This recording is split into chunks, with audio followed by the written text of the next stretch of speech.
Okay,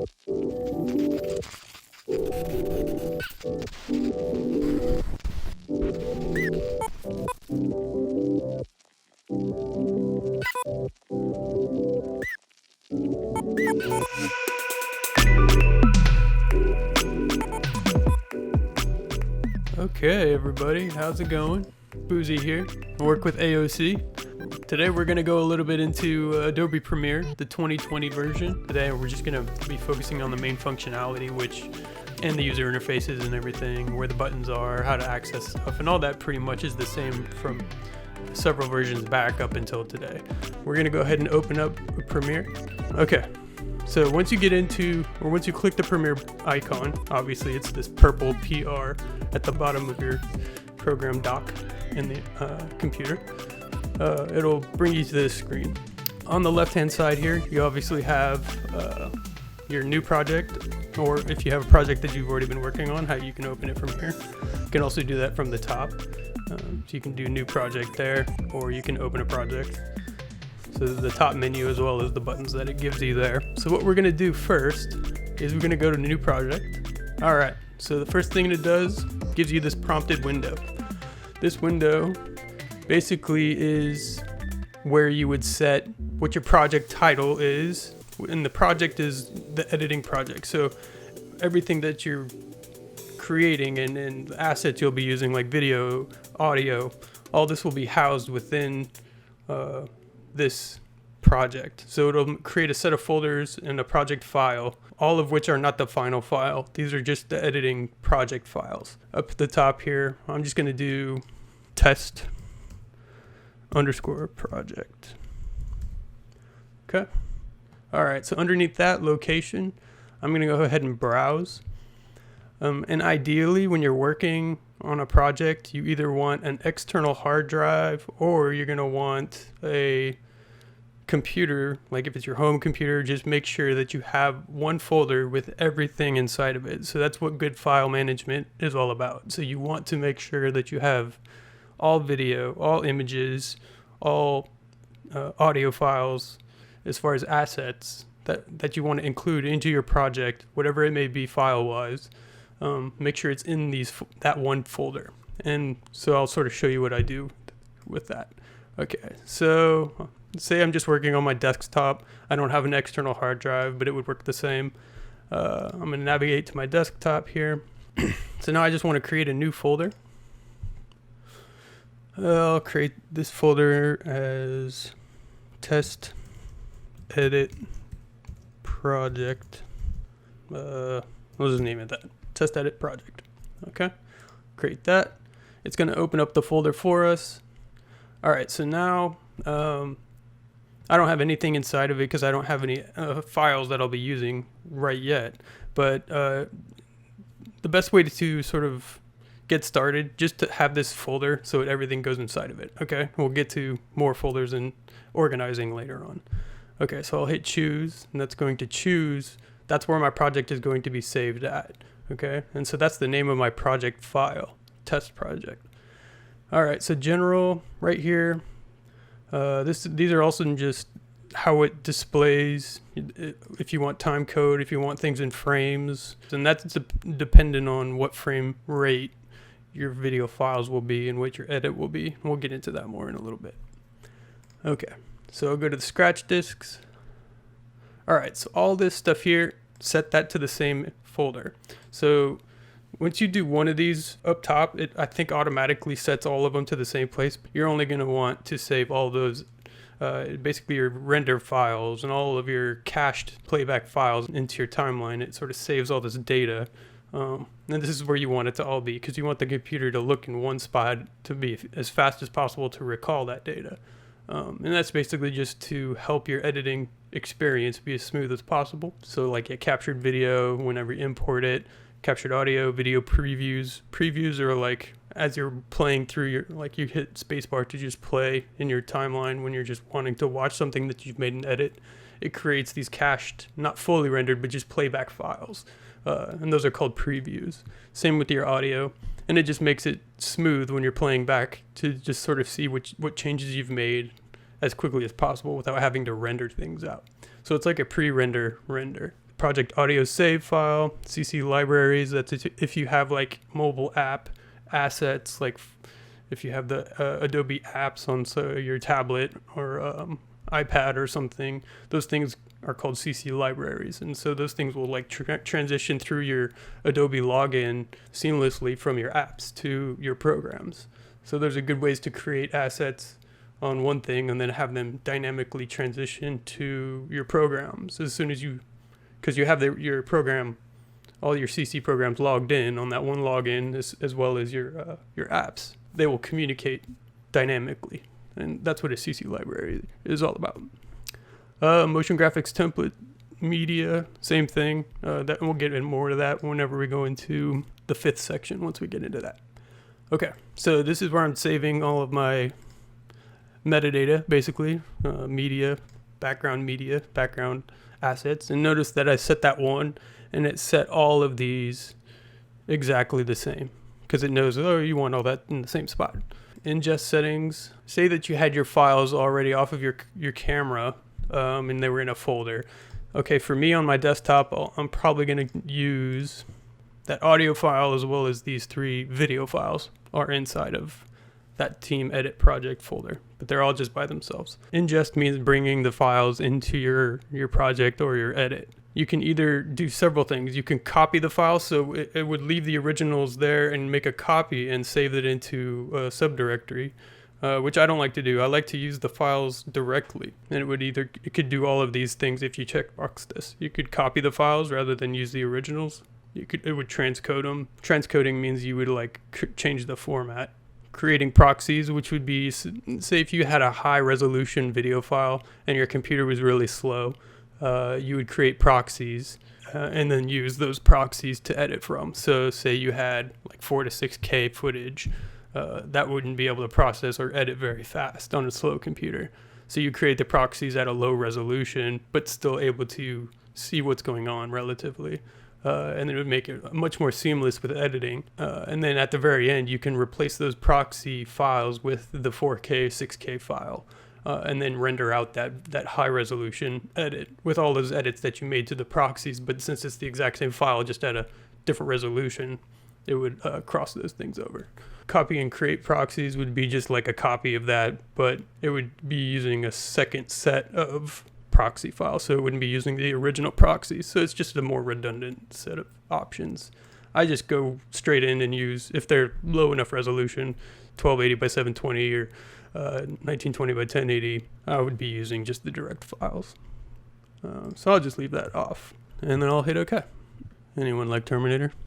And I know this is a lot of talking on the first, section, but I think once I get all this sort of explained in the beginning, it'll make more sense. It's a lot of not doing anything yet, but this is necessary information to understand where the program's going and what it's trying to do, right?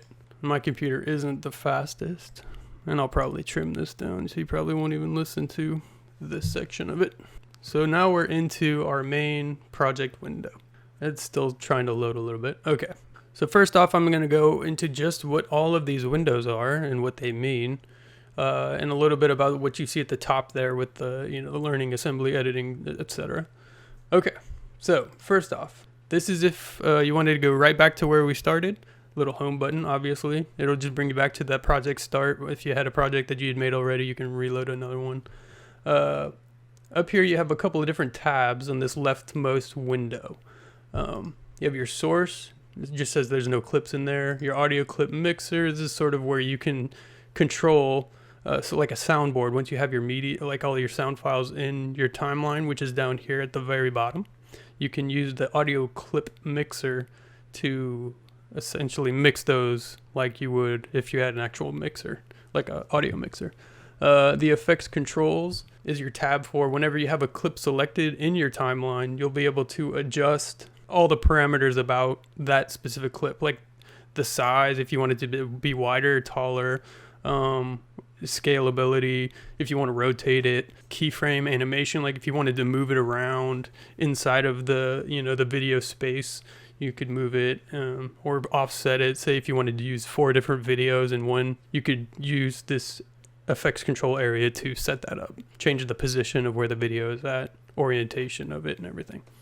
Metadata, that's just mainly all of the data behind the scenes of each clip, where the file starts and ends. It's good to know where all that's at. I'll just leave it on source clip for now. Okay, and notice when I click on all these different windows, you see how there's a blue line that sort of pops up around on the borders of each of these areas. What that is called is making a window pane active. And so there will be different sets of options available with each video pane that you have active or visualized. So just make sure that if you want things to, like certain tools up here, if they're grayed out, you're like, why is it not giving me anything? And right now there's no video files or anything in our program window, so a lot of things will be grayed out right now, but certain things will be grayed out if you're, say you wanted to do something or alter something with one of the options that's available up here usually in your timeline, but you have this pane active. So you go up here and you're, why is it grayed out? Just make sure that you have what you want active, and then those things will become or not grayed out anymore. This is our program window. So basically any video files that we have that our playhead will be playing through will be visible here. This is sort of like our final result window. So this is where everything that we edit will be visible once we hit spacebar and play it. We can create a viewer, a preview window, and a program window if we wanted to. Well, essentially a preview would be your source clips. So this is where your project files will be. So all video files that you imported, it's sort of like the house for all of your files. It's not where like your edit will be. This is where they all reside. That's why it says import media to start down there. And so we're going to go ahead and do that. We'll do that in a second, and it'll make more sense. So let me make my way over there. Okay, so program window, just basically what we're seeing in our timeline down here as far as representation. Notice the time codes on both the source and the program window. Source will be the clips that we just want to preview that aren't in our edit. We just want to preview them or trim out a piece of the clip and bring them to the timeline. Program will be just a direct representation of the clips that are cut and edited in the timeline. Notice it says no sequences because we don't have a sequence yet. Okay, so over here we have just what's open already is Lumetri scopes, Lumetri color, effects, which is different than the effects controls over here. So effects controls the parameters of your clip, like all the different characteristics of your clip, the way it's oriented, rotated, position. Effects over here are things like image stabilization, or if you wanted to overlay like a cool effect, that would be your effects. So this would be like drag drop things that you put on top of a clip to change it or give it an effect. Effects over here and effects controls, those are the controls to the clip specifically. So you can control an effect threshold or the settings of an effect in the effects control. So they're directly related in that respect, but effects control is more related to the clips that you have selected in your sequence in the timeline at that time.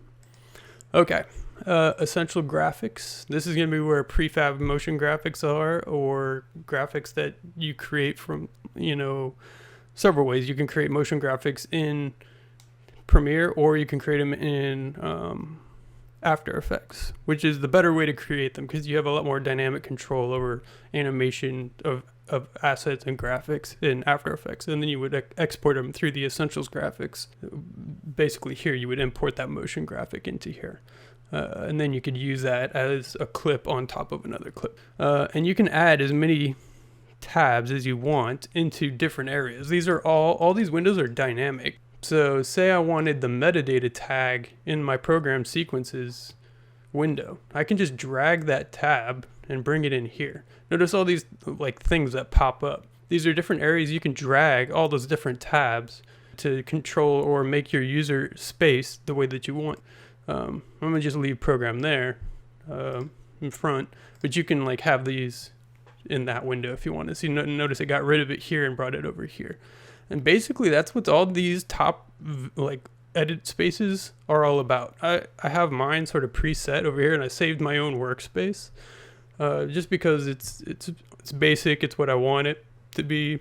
But notice if I click learning, it's going to bring up a different oriented window spaces, window panes. Same thing here. Assembly.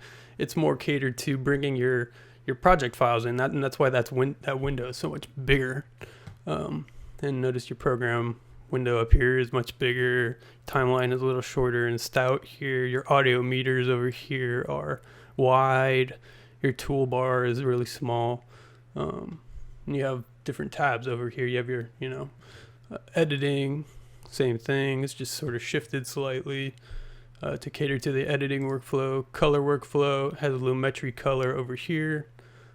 Source media. So they're just like slightly shifted to more visualization in the area that it's catering to. Say if it's editing or assembling your audio, it's going to have huge audio specific, editing workflow over here.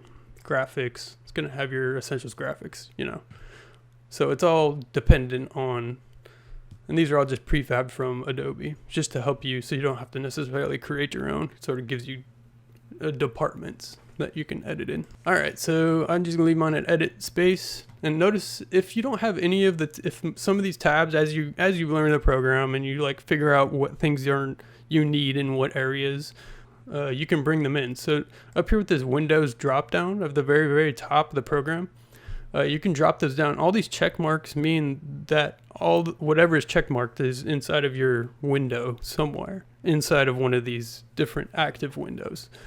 So if you don't see something, or if you wanted to add something, you just make sure you have the window that you want active and, drop or, select one that is not check marked, and it would add it to one of your windows. Back to this area over here.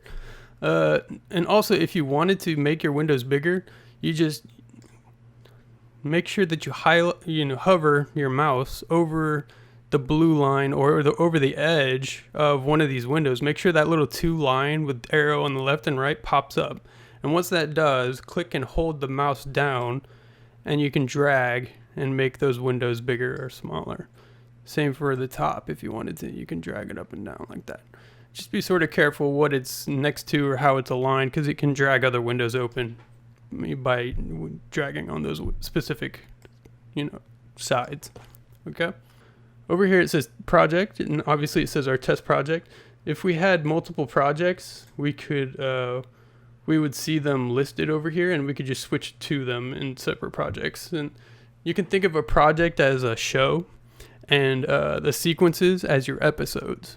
Okay, so you could have a show with several different episodes, like episode 1, episode 2, episode 3, and those would be the sequences. Sequence 1, 2, and 3 would be episode 1, 2, and 3. Or if you just wanted several variations of one edit or one project, you could have edit 1, 2, and 3. So you could have like different colorized versions of stuff, or different, lengths of video clips if you wanted, just to show them to a client, or just watch them to make sure that you get what you want in the very end. It can save you some time in the end. Okay. So media browser, this is where you would look for the files. Say if you had a camera archive, you'd recorded something on one of the camera kits here at AOC. To copy that whole file directory from the SD card, I would make sure I had a folder here. So we could do cam A, card 1. And if you had multiple cameras, you would label them accordingly. So cam A, cam B, card 1, card 2, if there was a lengthy recording or anything like that. I'll just do one folder just to sort of explain it. We'll create another folder called audio. Okay. I would drag my audio files, make sure those are in audio. And we'll grab all of these video files and put those. So make sure whenever you have a video recording on a camera card, you copy all the way from the top folder. You don't go into the private folder and copy all those things inside of it. You copy from the top directory inside of the SD card. So basically, you double click the SD card from when it pops up as a device or a hard drive.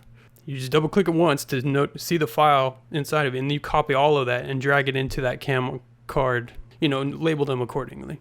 And then you drag all of that in there. Premiere is smart enough to understand almost all file directories, AVCHD, MP4, QuickTime, all those different things. So you don't really have to do much of anything with the file other than just make sure you copy the whole directory in there. Archive structure that's built into the writing code of the camera. So as long as you keep all of that information next to each other and not separated from one another, Premiere will know what to do. So for right now, that's it for section 1. We're going to go into section 2 here in a minute. And we'll carry on from this point and go more into the sequences of understanding what the imported media is, what the frame rates are, sizes, how to find that info, previewing the files, setting up your program windows to edit a little bit more fluidly. Yeah, and we'll get more into that here in a minute. Stay tuned.